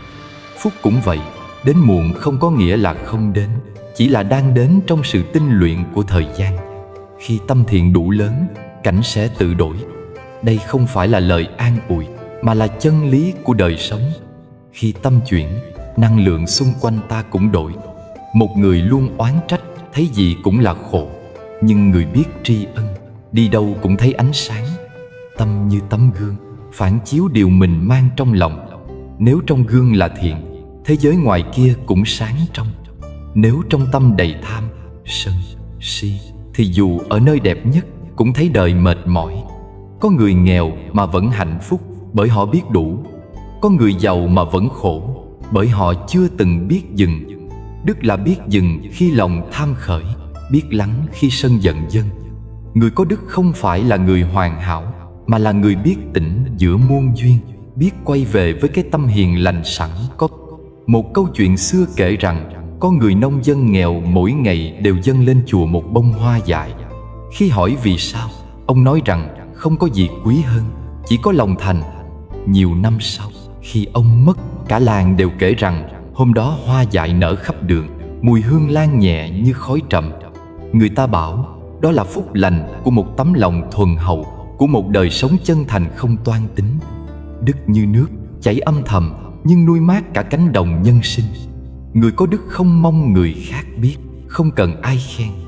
Họ sống hiền, sống đúng, sống như cây tùng đứng giữa gió, chẳng cần khoe hương, vẫn tỏa bóng mát cho đời. Còn người chỉ mưu cầu danh tiếng, như cánh hoa giấy, đẹp rực rỡ trong nắng nhưng tàn rất nhanh trong gió. Đức là thứ không thể vay, không thể mua, chỉ có thể tu. Mỗi lời nói, mỗi hành động, mỗi niệm khởi đều đang âm thầm đắp xây hay bào mòn đức của ta. Trời thương người có đức, nhưng trời ở đây không phải là một thế lực vô hình ban phát, mà là sự vận hành tự nhiên của nhân quả. Khi ta hiền lành, tâm sáng, những năng lượng tương ứng sẽ tự tìm đến. Khi ta nói lời lành, nghĩ điều thiện, làm việc đúng, cuộc sống sẽ đáp lại bằng an lạc và cơ hội. Vận không tự đổi, chính ta đổi để vận thuận theo. Có một vị hiền triết từng nói, người khôn ngoan không đi tìm vận may, mà tự tạo vận bằng cách sửa tâm. Khi tâm sáng, trí khai, mọi việc đều thuận. Còn khi tâm tối, dù có được ngàn cơ hội, vẫn hóa không. Người biết tu đức không cầu trời cho, mà tự gieo nhân lành để trời không thể không thương. Có lúc đời ta như dòng sông đục, trôi mãi mà chẳng thấy trong. Nhưng chỉ cần dừng lại, để bùn lắng, nước sẽ tự nhiên trong lại. Đức cũng vậy, không phải tìm đâu xa, chỉ cần lặng lòng soi lại, nhận ra điều nào cần sửa, điều nào cần buông. Từ đó, mỗi ngày là một bước thanh lọc, mỗi hơi thở là một lần trở về. Người có đức không sợ mất, vì họ hiểu rằng những gì thuộc về phước đức sẽ không ai lấy được. Người không đức dù có giữ chặt cũng trôi đi như cát qua tay. Cho nên, thay vì chạy theo phước, hãy vun trồng đức, vì đức chính là gốc sinh phước. Có đức, phước đến; mất đức, phước tan. Nhiều người mong cầu đời đổi vận, nhưng lại không chịu đổi tâm. Muốn mưa xuống mà không chịu gieo mây, muốn hoa nở mà chẳng chịu vun đất. Thật ra, chỉ cần ta thay đổi một niệm, vận mệnh cũng bắt đầu chuyển.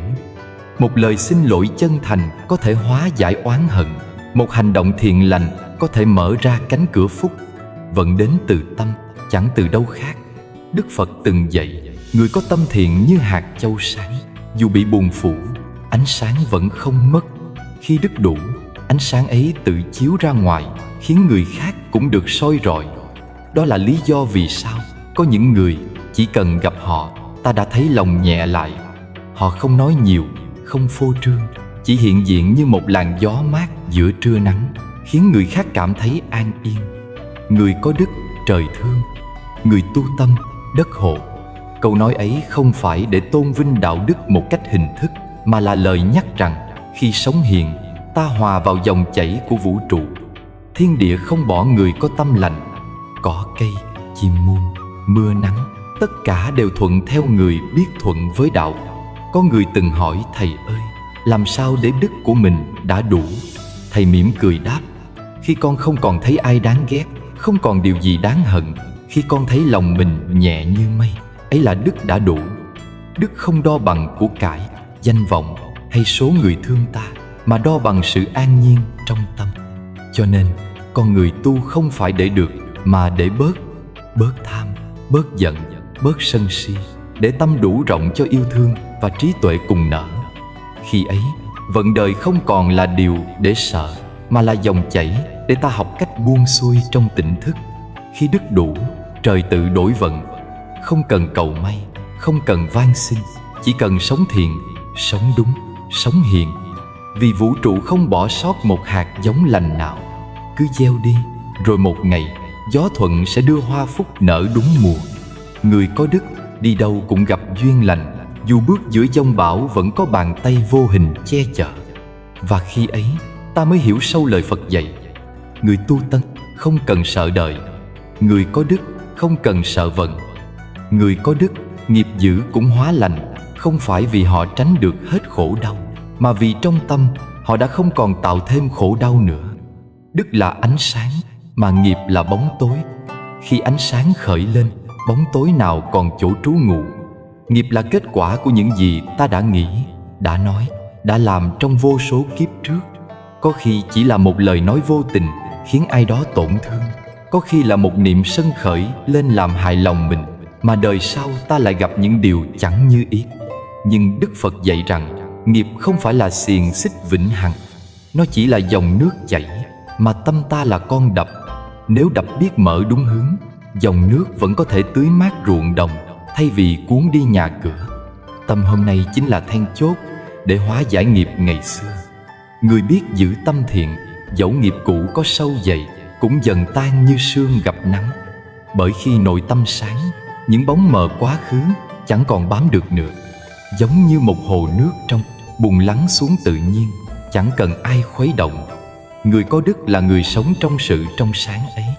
Họ không sợ quá khứ, vì họ biết hiện tại là mảnh đất duy nhất có thể trồng lại hạt lành. Có một câu chuyện xưa kể rằng có vị hòa thượng mỗi ngày đều tụng kinh cho những linh hồn oan khuất. Có người hỏi ngài không sợ bị nghiệp của họ cuốn lấy sao? Hòa thượng cười hiền, khi tâm ta đầy lòng thương, oan hồn nào còn thấy bóng người để hại. Ngài nói, nghiệp chỉ dính vào nơi nào còn có gốc tối. Khi trong ta chỉ còn ánh sáng của từ bi, thì nghiệp dữ cũng hóa lành. Tâm tình, nghiệp tiêu, phúc sinh, ấy là lời Phật dạy trong kinh nhân quả. Khi tâm ta lắng, mọi nghiệp ác dần tan như mây mờ tan trước bình minh. Nhưng khi tâm ta loạn, mọi phước lành cũng theo đó mà tán.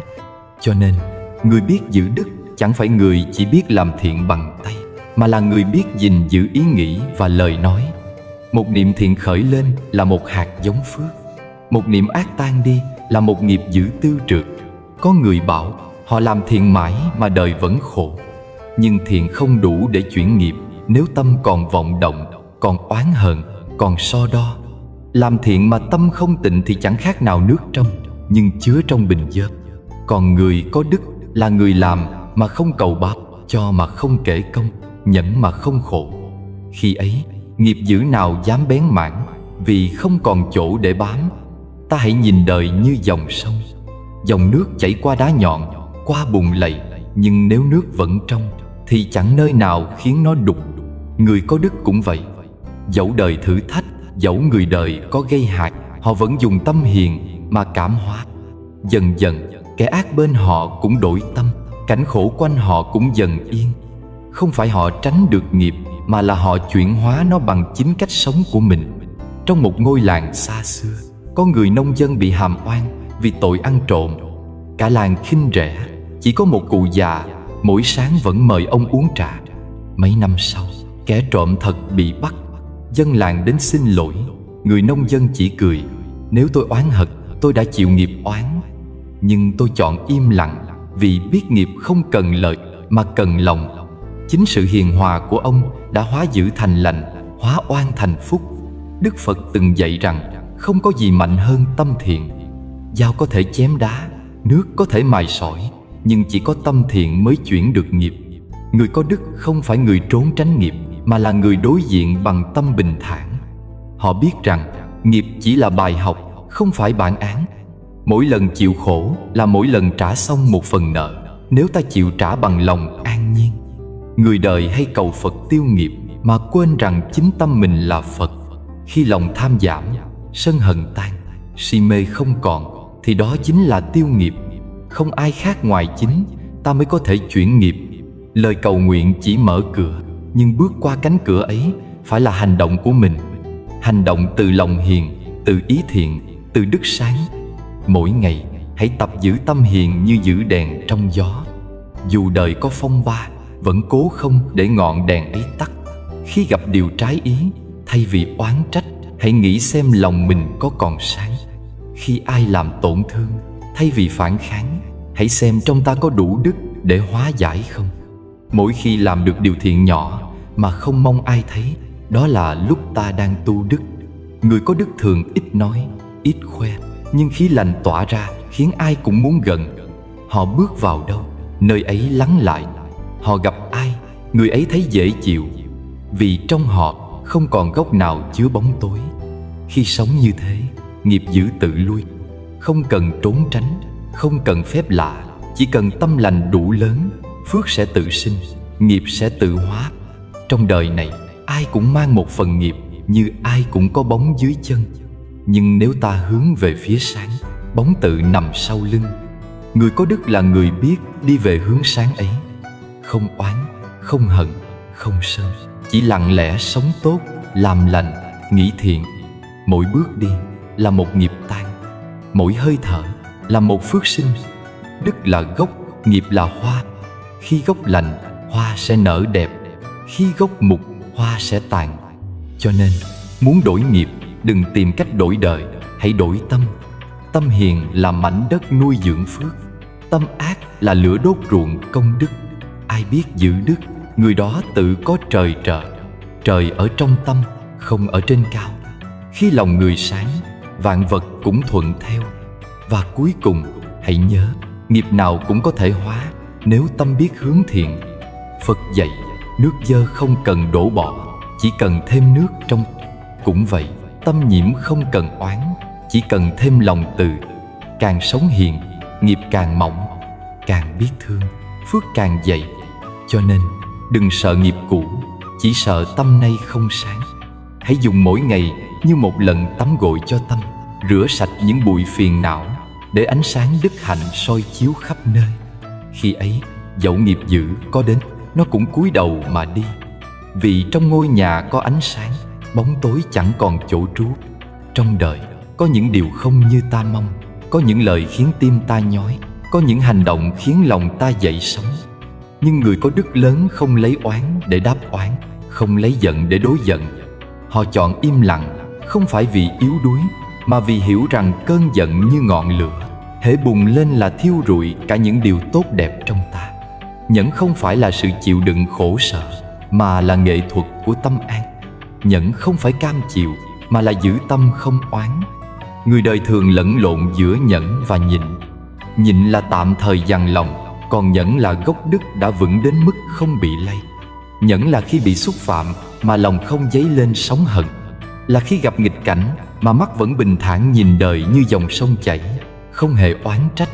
Người có đức biết rằng mọi chuyện đến với ta đều có nhân duyên, có khi là để trả nghiệp, có khi là để dạy ta biết ơn. Có người nói nhẫn là khổ, nhưng thật ra khổ không phải do nhẫn, mà do chưa hiểu nhận. Khi ta còn muốn thắng, còn muốn hơn, còn muốn phải, thì lòng ta vẫn bị trói. Còn khi nhẫn trong hiểu biết, trong từ bi, ta thấy lòng nhẹ đi như mây bay qua núi. Nhẫn là một thứ sức mạnh mềm, nhưng lại bền bỉ hơn cả thép. Không ai thấy được sức mạnh ấy bằng mắt, chỉ có thể cảm bằng sự bình yên trong tâm mình. Người có đức lớn không nóng nảy. Họ biết rằng một niệm sân là đốt cháy phúc bao năm. Nhiều người làm thiện cả đời, chỉ một lần sân hận đã phá tan công đức tích tụ. Sân như lửa, còn đức như hương. Lửa chỉ cháy một lúc, nhưng có thể thiêu hương thành tro. Cho nên, người hiểu đạo, khi bị xúc phạm, họ mỉm cười. Khi bị hiểu lầm, họ lặng thinh. Không phải họ không biết, mà vì họ đã hiểu sâu nhân quả. Sân giận chỉ khiến tâm mình thêm rối, khiến nghiệp thêm dày. Trong kinh có kể lại một lần Đức Phật cùng các tỳ kheo đi khất thực. Một người bà La Môn thô lỗ đến mắng Ngài. Ngài vẫn điềm nhiên, nét mặt an tịnh.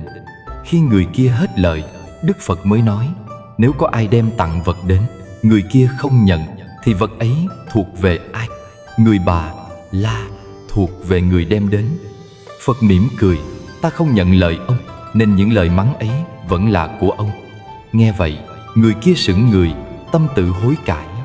Đức Phật dạy các tỳ kheo: tâm như đất, ai có thể làm đất giận?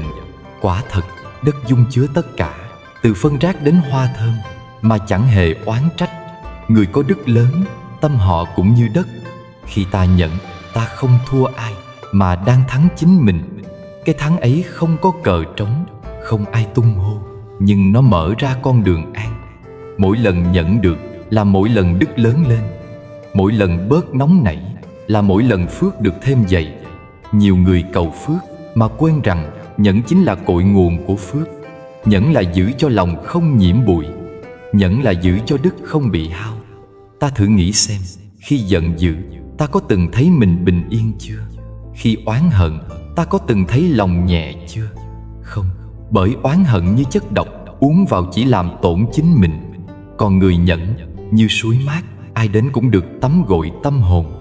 Họ biết nụ cười là liều thuốc, còn giận dữ là dao sắc. Khi giữ được nụ cười trong nghịch cảnh, ấy là lúc đức đã chín, tâm đã vững như núi. Nhẫn không chỉ là khi bị xúc phạm mà im lặng. Nhẫn còn là khi ta biết chờ đợi, biết lùi một bước để tiến ngàn bước. Nước mềm nhưng mài được đá, bởi nước kiên nhẫn. Cây chịu gió mà không gãy, vì rễ sâu. Người có đức lớn cũng như thế. Họ không vội phán xét, không hấp tấp tranh phần, mà để thời gian làm rõ mọi điều. Sự bình thản của họ chính là sức mạnh lớn nhất. Trong Kinh Pháp Cú có câu: chiến thắng vạn quân không bằng chiến thắng chính mình. Thắng người chỉ là tạm, thắng tâm mới là vĩnh cửu.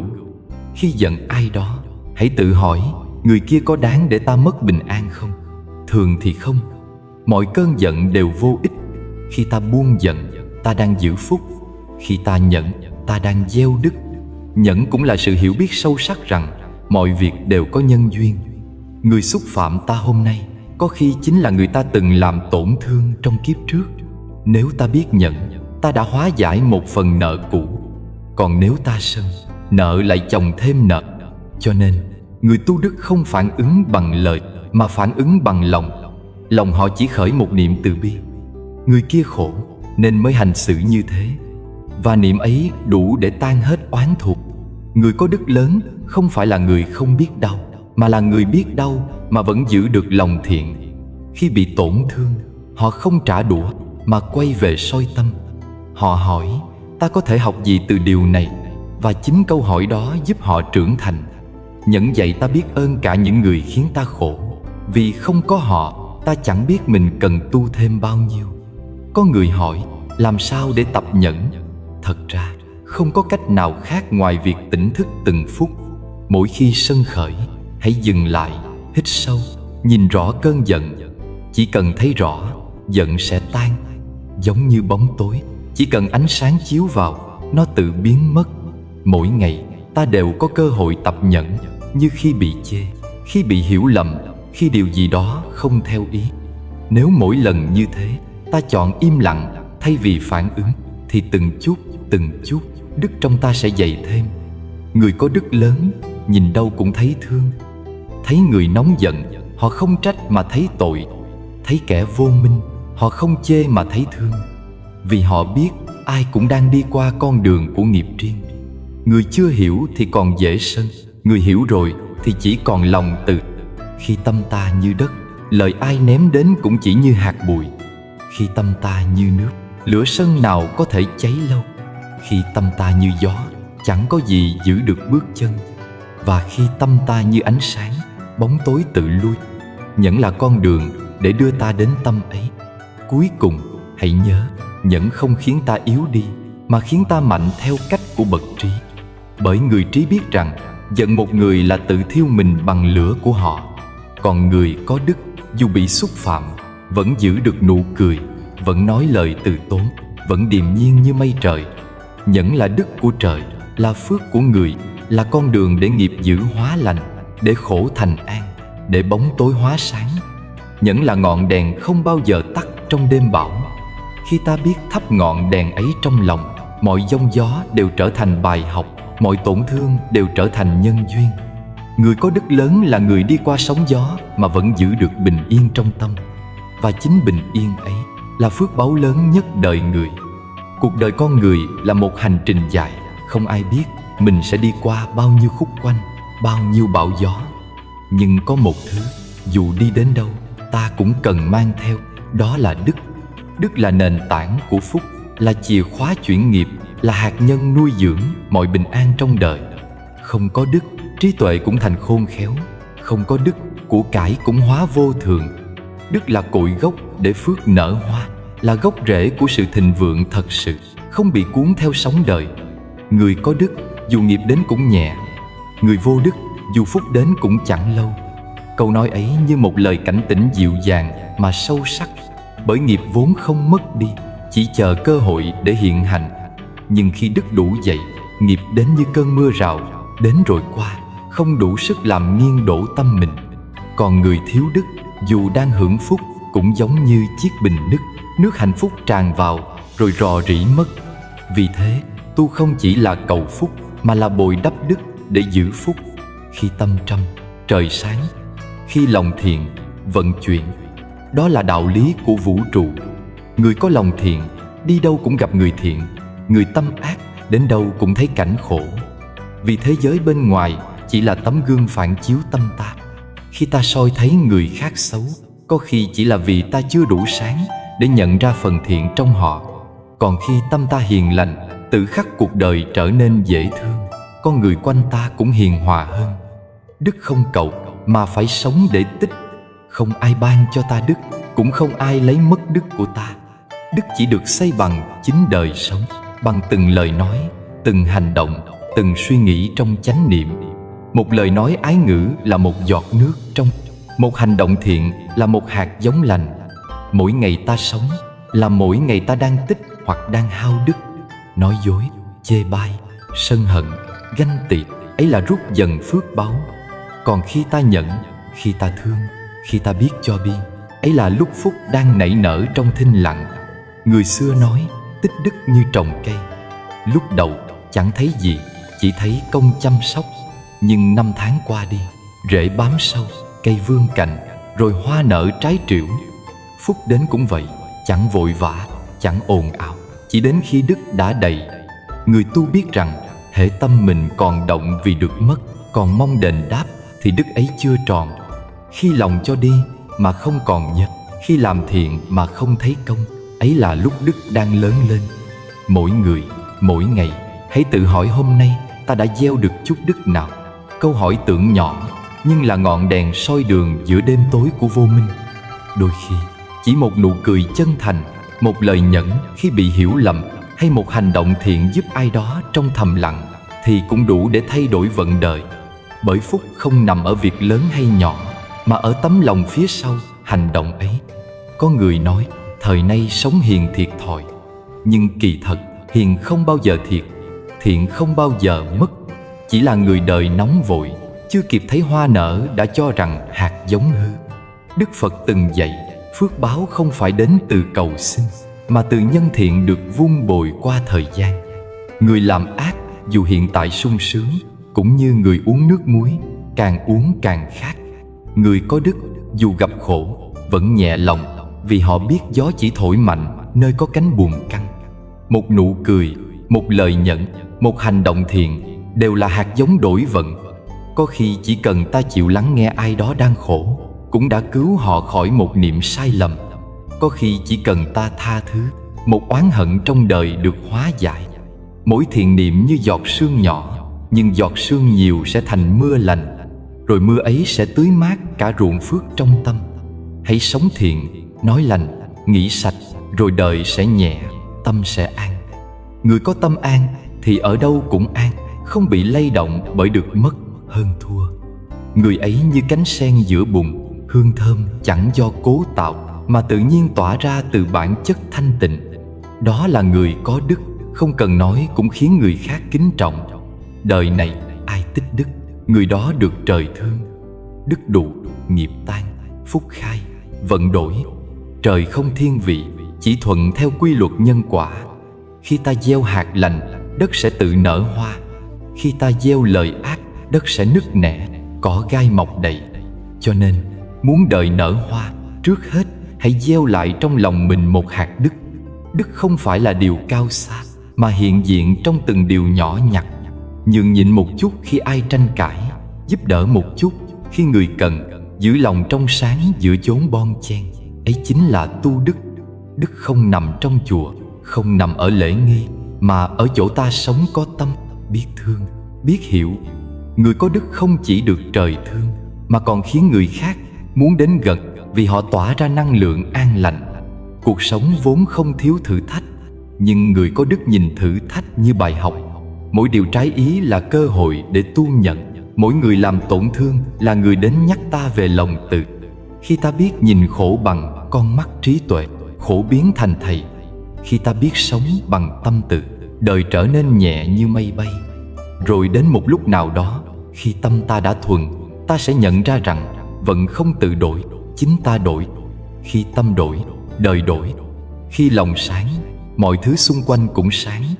Giống như buổi sớm, chỉ cần ta mở cửa, ánh nắng vốn đã ở đó, chỉ đợi ta cho phép được chiếu vào.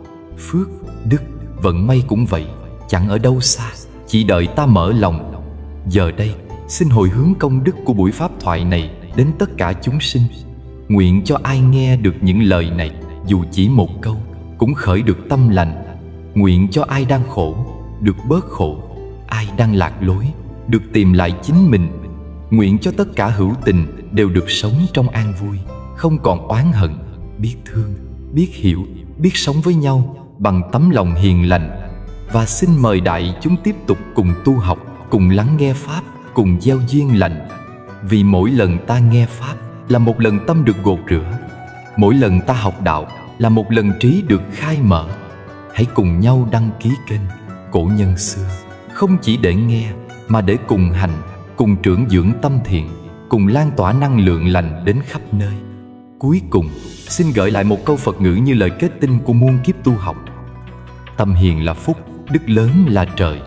Chỉ cần ta còn giữ được tâm hiền, còn sống biết thương, biết giúp, biết nhận, biết tri ân, thì trời chẳng bao giờ phụ lòng. Đức sẽ nâng ta lên giữa sóng gió, phúc sẽ mở ra như đóa sen giữa bùn. Và khi ấy, ta sẽ hiểu rằng con đường tu không ở đâu xa, mà ở ngay trong từng hơi thở thiện lành của chính mình.